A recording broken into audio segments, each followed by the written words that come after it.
یہ فقہ،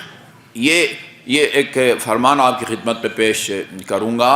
خاتون جنت کا، کہ جس سے اندازہ ہوگا کہ فقہ، کسی کو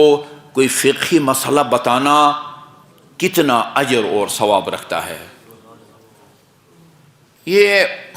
آخرت کی باتیں ثواب اور اجر کی شکل و صورت جو روایات میں بیان کی گئی ہے وہ ہماری سمجھ سے باہر ہے، اس لیے معصومین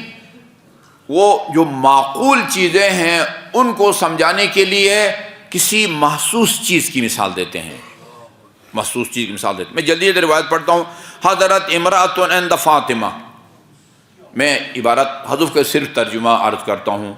ایک خاتون جنت کی خدمت میں آئی اور عرض کیا کہ دختر پیغمبر، میری والدہ نماز پڑھ رہی تھی، ان لی والدۃ ضعیفہ، میری ضعیفہ بوڑھی والدہ ہے، وہ نماز کے بعض مسائل میں ان کو شک پڑ گیا ہے، یا رکعت میں شک پڑ گیا ہے، دوسری رکعت ہے، تیسری رکعت ہے، شک پڑ گیا ہے، پتہ نہیں میں نے ذکر رکوع پڑھا ہے نہیں پڑھا ہے، وغیرہ وغیرہ۔ تو وہ سوال کیا، فاجابت، خاتون جنت نے پہلے سوال کا جواب دیا، پھر دوسرے سوال کا جواب دیا، ثم ثلثت، 3 سوال کیے، اس کا بھی جواب دیا، الا ان عشرت، 10 سوال کیے خاتون جنت سے اور آپ نے سب کا جواب دیا۔ ثم خجلت من الکثرت، اس کو محسوس ہوا کہ میں زحمت دے رہا ہوں خاتون جنت کو، 10 سوال کر چکا ہوں، کہیں بوجھ نہ ہو آپ کے اوپر، وہ شرما گئی۔ خجلت بے معنی بعض روایات میں استحت ہے، اس کو شرم و حیا آئی، شرما گئی، من الکثرت، بہت سوالات جو ہے نا وہ یکی بعد دیگری کیے۔ قالت لا اشق علیک یا بنت رسول اللہ، دختر پیغمبر میں آپ کو اس سے زیادہ زحمت نہیں دینا چاہتی، میں نے آپ کو بہت زحمت دی، 10 سوالات کیے۔ قالت ہاتی سلی ما بدا لکی،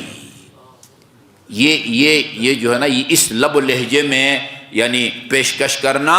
یہ آپ کو امیر المومنین اور آپ کے اولاد، یہ بالکل ایسا ہے جیسے امیر المومنین فرماتے تھے، سلونی سلونی قبل ان تفقدونی،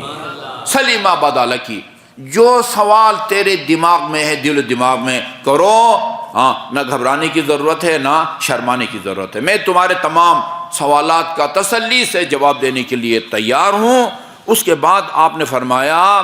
ما بدل ارأیتی من اکتریا، آپ نے فرمایا تمہارا کیا خیال ہے اگر کسی کو کوئی مزدوری دی جائے، اکتریا یعنی کسی کو کرایہ پر لیا جائے، ترجمہ یہ بنتا ہے کسی کو کرایہ پر لیا جائے، کسی کو وہ مزدوری دی جائے، اسے کہیں کہ یہ تھوڑا سا وہ بھاری سامان ہے، 15 کلو 20 کلو یا 1 من، اس کو اٹھا کے چھت پر چھوڑاؤ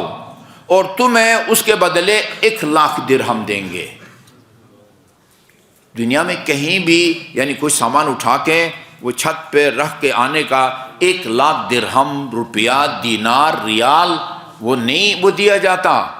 کیا وہ اس کے لیے وہ بھاری محسوس ہوگا؟ اور کہیں کہ اس سامان کو چھت پر چھوڑاؤ اور تمہیں ہم اس کے حق زحمت کے طور پر، مزدوری کے طور پر وہ دیں گے،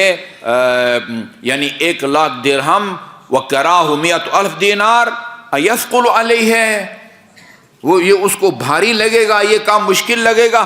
قالت لا، نہیں، یہ تو بہت معمول سے بہت زیادہ معاوضہ ہے۔ فقالت وَاقْتُرِيتُ، اور فرمایا تمہیں پتہ ہے، میں سادہ الفاظ میں عرض کرنے لگوں، تمہیں پتہ ہے کہ فقہی سوالات کا جواب دینے کا کتنا اجر دینے کا میرا خدا سے معاہدہ اور ایگریمنٹ ہوا ہے۔ ہاں، اُقْتُرِيتُ، یعنی یہ میں نے اللہ تعالیٰ سے یہ معاوضت طے کیا ہے، گویا طے کیا ہے کہ انا بکل مسئلۃ باکثر۔ اس کو شہید اول نے ایک کتاب لکھی ہے، منیت المرید للمفید والمستفید، آداب طلاب کے موضوع پر شہید اول، مفید نہیں، شہید اول نے بھی لکھی ہے، بہار الانوار کے اندر بھی ہے، اور بھی بہت ساری کتابوں میں اس روایت کو لکھا گیا ہے۔ فرمایا دیکھو ایک فقہی سوال کے جواب دینے کا اجر کتنا ملتا ہے؟ میں نے عرض کیا تھا کہ ادھر کی باتیں ہماری سمجھ سے باہر ہوتی ہیں، لہذا ادھر کی کوئی مثال دی جاتی ہے تاکہ وہ ادھر کی جو حقیقت ہے نا وہ ایک حد تک ہمارے ذہن کے قریب آئے۔ فرمایا ایک فقہی سوال کا جواب دینے کا خدا اتنا اجر دیتا ہے جتنا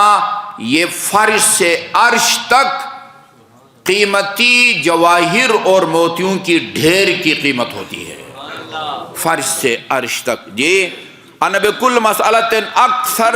من ملء ما بین الثری والعرش لؤلؤا، جی اتنا نہیں، اس سے زیادہ، اس سے کتنا زیادہ وہ خدا جانتا، اس سے زیادہ اللہ تعالیٰ نے اس کا اجر و ثواب دینے کا وعدہ فرمایا ہے۔ اور یہ بھی نوٹ کر لیں، یہ فقہی مسائل کا ثواب دینا یہ صرف وہ دینی مدارس میں چند سال توضیح المسائل یا اس سے بڑی کتابیں پڑھنے والا ہی نہیں کر سکتا، آپ بھی یہ کام کر سکتے ہیں۔ فقہ کی تمام کتابوں کا اردو میں بھی ترجمہ ہوا ہے، انگلش میں بھی ترجمہ ہوا ہے، وہ صرف اس لیے نہیں کہ میں نے ترجمہ کیا ہے، نہیں، سلیس سوال جواب کی صورت میں۔ آیت اللہ سیستانی کی کتاب ہے الفقہ للمغتربین، مغربی ممالک میں رہنے والوں کے لیے فقہ مسائل ہیں، سوال جواب کی صورت میں، بہت سلیس ہے، اس کا میں نے اردو میں ترجمہ کیا ہے، نیٹ پر موجود ہے، نام اس کا رکھا ہے جدید فقہی مسائل۔ اور کوئی لمبی چوڑی فقہی کتاب نہ پڑھیں، اسی کو نیٹ سے نکال کے پڑھیں، الفقہ للمغتربین، نجاست طہارت کے ضروری مسائل، نماز روزے کے ضروری مسائل، نماز جمعہ کے بارے میں، حلال، اس کے آخر میں وہ حلال مچھلی جس کا چھلکا ہوتا ہے اس کا اردو میں نام، انگلش میں نام اور تصویر دی گئی ہے۔ میرے خیال میں وہ عربی میں تو ہے، میرا خیال میں اردو میں بھی جو ہے نا وہ میں نے دیا ہے، اس کو پڑھیں اور لوگوں کو بتائیں، اپنی اولاد کو بتائیں، اپنے ہمسایوں کو بتائیں، اپنے کلیگوں کو بتائیں۔ ایک فقہی مسئلے کا جواب اگر آپ دیں گے اتنا اجر اور ثواب ملے گا جس کا آپ تصور بھی نہیں کر سکتے۔ اچھا جی، اس کے بعد طولانی روایت ہے کہ روز قیامت یہ جو ہمارے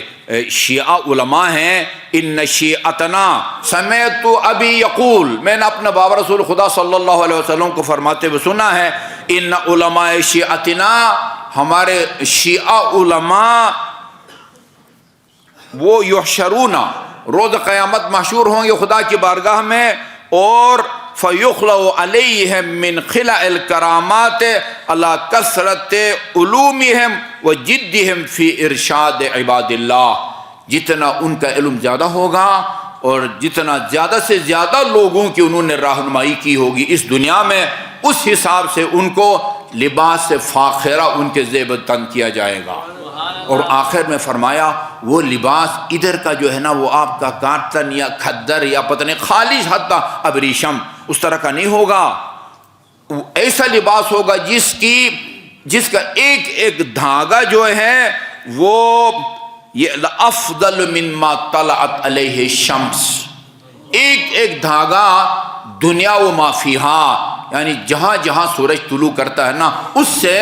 افضل ہوگا اس لباس فاخرہ کا ایک ایک لباس۔ اور آخر میں فرماتے ہیں کہ فَإِنَّهُ جیا وَمَا طَلَعَتْ عَلَيْهِ الشَّمْسُ وَمَا فَضْلُ مَا طَلَعَتْ عَلَيْهِ الشَّمْسُ، وہاں کے ایک دھاگا کے مقابلے میں یہ دنیا و مافیہا کی کیا قیمت اور ارزش ہے، کوئی قیمت ارزش نہیں ہے۔ مشوب بالتنقیس والمقدر، یہ تو مقدر ہے، آلودگی ہے، اس کے اندر کوئی پاک ہے، کوئی نجس ہے، کوئی حلال ہے، کوئی حرام ہے۔ وہاں کا پاک اور پاکیزہ لباس کا ایک دھاگا بھی